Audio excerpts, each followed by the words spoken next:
Nous voulons revenir encore sur la situation relative au leadership. Comme nous l'avons dit la fois passée, il y a un problème qui se passe parmi les chrétiens aujourd'hui parce que il y a ceux qui sont en train de diviser encore, de créer une rivalité entre les anciens et les jeunes. En réalité, c'est un point beaucoup lamentable parce que si je veux en parler, c'est parce que nous souhaitons qu'il y ait unité, parce que les chrétiens ne devaient pas avoir certaines situations, en fait, cette rivalité, même s'il y a certaines personnes qui ont l'habitude de faire semblant de ne pas remarquer cela, mais la rivalité est là. Cette situation devient de plus en plus sérieuse parce que ça commence à gagner beaucoup de points dans le monde entier, en particulier ici au Congo et en général à travers le monde. Donc il y a un groupe qui minimise par exemple les anciens, il y a aussi un autre groupe qui minimise les nouveaux, donc les plus jeunes. Or, cette guerre, si nous voyons bien cette guerre, c'est plus le fait que tout le monde veut vraiment être supérieur à l'autre. Donc, il y a certains qui veulent rabaisser, il y a d'autres qui veulent s'imposer. Donc, c'est ça le plus grand problème. Donc, le leadership qui règne. Vous voyez que autrefois, les chrétiens, quand ils ont reçu la parole de Dieu, d'après les témoignages que nous avons reçus de certains anciens, les gens étaient déterminés à porter la parole de Dieu à travers le monde, à travers tous les coins, même quand la révélation des mystères en ce temps de la fin. Donc quand les gens ont reçu les mystères de Dieu, ils ont été déterminés pour que la parole de Dieu arrive partout. Mais sauf qu'avec le temps, les motifs ont changé parce que ce qui intéressait les gens maintenant aujourd'hui, c'est s'enrichir à tel point que la plupart des anciens se sont enrichis. Vous voyez que dans leurs conditions deviennent vraiment très bonnes. Oui, parce que les nombreux ont de belles voitures, des situations très importantes, à tel point que la parole de Dieu est devenue vraiment, ce n'est plus ce qui intéresse les gens. C'est devenu comme une sorte de business qu'on ne doit pas toucher à son business et donc il faut veiller sur cela pour que quelqu'un d'autre ne puisse pas apparaître. Vous voyez, c'est comme dans la jungle. Quand on remarque par exemple un nouveau animal, vous voyez, la loi des bêtes, c'est comme ça. Quand un nouveau animal arrive dans son territoire, donc on doit mettre ses empreintes un peu partout pour que l'autre ne puisse pas se lever. Vous voyez, donc c'est ce qui est en train d'arriver avec la plupart des anciens qui nous ont précédés. Je ne dis pas tout le monde, bien sûr, mais la plupart qui nous ont précédés, et donc elles sont dans cette maladie qui est en train de leur déranger beaucoup. Ils veulent vraiment s'imposer à tel point que si vous voulez vraiment être accepté pour eux, vous devez l'idolâtrer, vous devez l'élever, vous devez vraiment faire son apologie à chaque instant.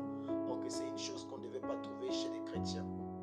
Mais de l'autre côté, comme je l'ai dit dans mes premières vidéos, il y a aussi des jeunes. Vous voyez que non, les jeunes sont devenus trop maladroits parce que vous voyez, il y a beaucoup d'immaturité. Donc les gens dans les réseaux sociaux, il y a des choses qu'on ne dit pas. Donc vous voyez que non, les gens, les motifs qui leur animent, c'est chercher à imiter ces vieux-là. Et donc en voulant les imiter, il faut les faire d'eux les adversaires. Donc vous voyez, à tout moment, vraiment l'onction qui est en train d'animer les jeunes d'aujourd'hui, c'est se faire voir, c'est se faire connaître, chercher à rabaisser certains pour qu'on puisse croire que je suis le meilleur, je suis la meilleure des personnes. Donc il y a quelque chose qui ne va pas réellement. Vous savez que non, dans la parole de Dieu, Jésus dit que non, en cela les gens sauront que vous êtes mes disciples quand vous aurez de l'amour les uns pour les autres. Vous voyez que non, l'amour est un élément très important, un élément très phare vraiment dans la parole de Dieu, parce qu'on dit même que toute la parole de Dieu est résumée par un seul chapitre: tu aimeras ton prochain comme toi-même. Vous voyez, or ça c'est devenu, je vous assure que rencontrer encore les gens qui manifestent de l'amour, c'est devenu très très rare. Vous voyez, dans la Bible, on dit, dans le livre de Matthieu 13, c'est Jésus qui est en train de parler, qui est en train de donner des paraboles.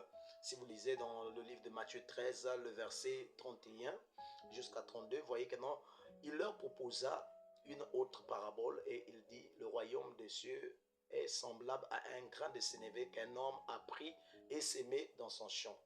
Il dit, c'est la plus petite de toutes les semences, mais quand il a poussé, il est plus grand que les légumes et devient un arbre, de sorte que les oiseaux du ciel viennent habiter dans ses branches. Vous voyez? Donc, il essaie de montrer, vous voyez que non, le grain de sénévé, c'est une petite sémence. Vous voyez, quand on plante, vous voyez que non, ça devient quelque chose de plus grand, ça dépasse les légumes jusqu'à atteindre même le niveau d'un arbre. Vous voyez que non, c'est quelque chose de petit. Ça semblait petit au début. Vous voyez? Or, avec Dieu, c'est quoi? Pour se lever, il faut s'abaisser. Celui qui se sent petit, c'est celui-là que Dieu va élever. Si vous lisez aussi dans le livre de Matthieu, je crois Matthieu 18, là, Jésus-Christ est en train de parler sur la même chose avec les disciples, parce que quand il était avec les disciples, des disciples sont venus le voir. Vous voyez, les disciples s'approchèrent de Jésus et dirent, qui donc est plus grand dans le royaume des cieux? Jésus, ayant appelé un petit enfant, le plaça au milieu d'eux et dit, je vous le dis en vérité, si vous ne vous convertissez et si vous ne devenez comme les petits enfants, vous n'entrerez pas dans le royaume des cieux.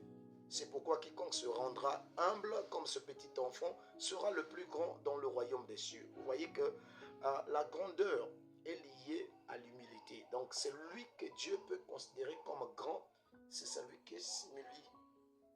Au lieu de se battre à chaque instant, c'est devenu vraiment compliqué, c'est devenu difficile, c'est devenu pitoyable de voir que les hommes de Dieu sont devenus comme des adversaires. Vous voyez que nous devons arrêter cette hypocrisie-là de faire comme si ça marchait, c'est comme si on s'entendait, et alors qu'à l'intérieur, c'est rempli de haine, rempli de jalousie, rempli de rivalité. N'est-ce pas la Bible qui dit que non, nous devons aller vers le frère, quel que soit le problème, si le frère t'a chopé, si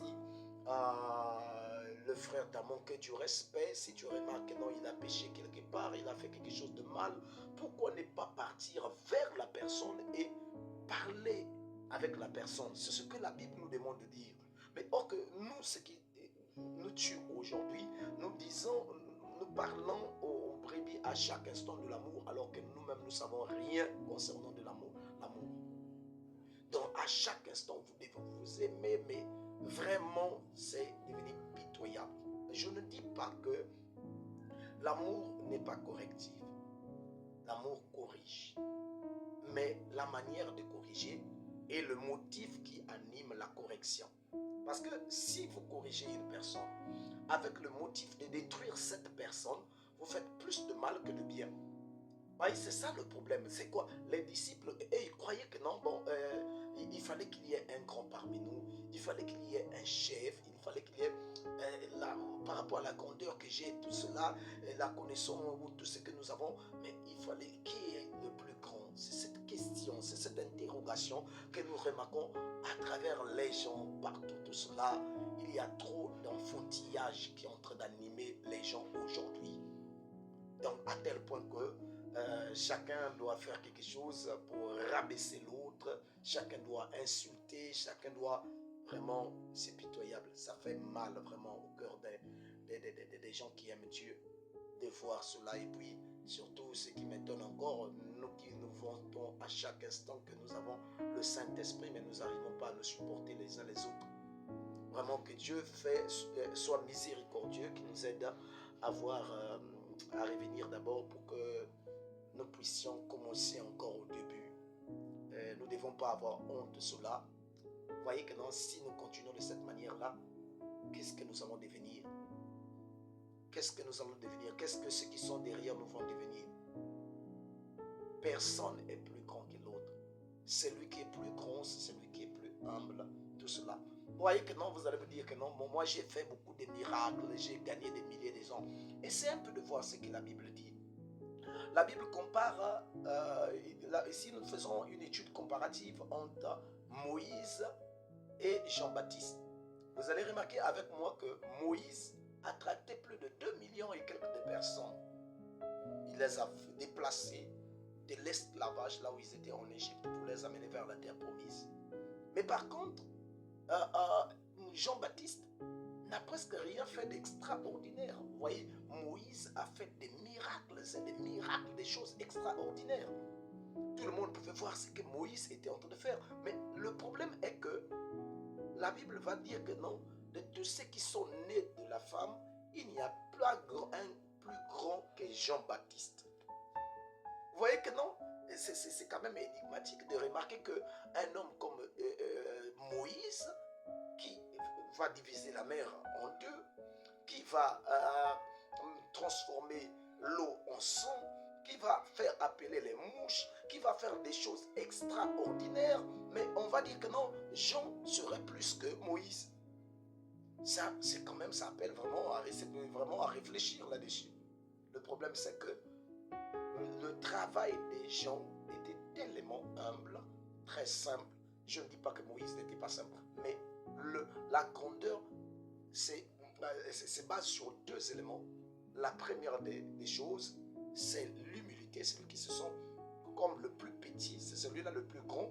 Et deuxièmement, qui fait la grandeur, c'est la commission. En réalité, la commission de Jean-Baptiste, c'était de présenter le Messie. Voilà pourquoi cette commission était grande. Voilà pourquoi on va dire encore le plus petit dans le royaume des cieux est plus grand que Jean-Baptiste. Donc, le plus petit, les gens vont dire, mais tu fais beaucoup de cela, voilà, donc le plus petit c'est un tel. Non, mais le plus petit doit être un dernier des prophètes qu'il devait utiliser. Il dit que non, celui-là sera plus grand que Jean-Baptiste. Et vraiment, nous ne pouvons pas faire semblant là-dessus. On ne parlait pas de tous ceux qui sont nés de la femme, c'est-à-dire ceux qui sont nés à partir d'une relation entre l'homme et la femme. Et tout cela, il n'y avait pas un plus grand que Jean-Baptiste, mais le plus petit dans le royaume des cieux. C'est lui qui devait être le dernier des envoyés, parce que c'est lui le plus petit, c'est-à-dire le dernier. Et plus que Jean-Baptiste, vous voyez, c'est la commission que la personne aurait reçue qui faisait que non, il soit plus grand que Jean-Baptiste. Donc, la grandeur d'un serviteur de Dieu, c'est d'abord la commission qu'il a reçue. Et deuxièmement, l'humilité de la personne qui fait la grandeur. Donc, arrêtons ces choses-là, arrêtons cette guerre-là. Essayons un peu de remettre. Vous voyez que non, nous avons même envoûté les brebis par la haine. Nous avons envoûté les brebis par la haine pour voir encore les gens qui s'aiment, c'est devenu rare parce que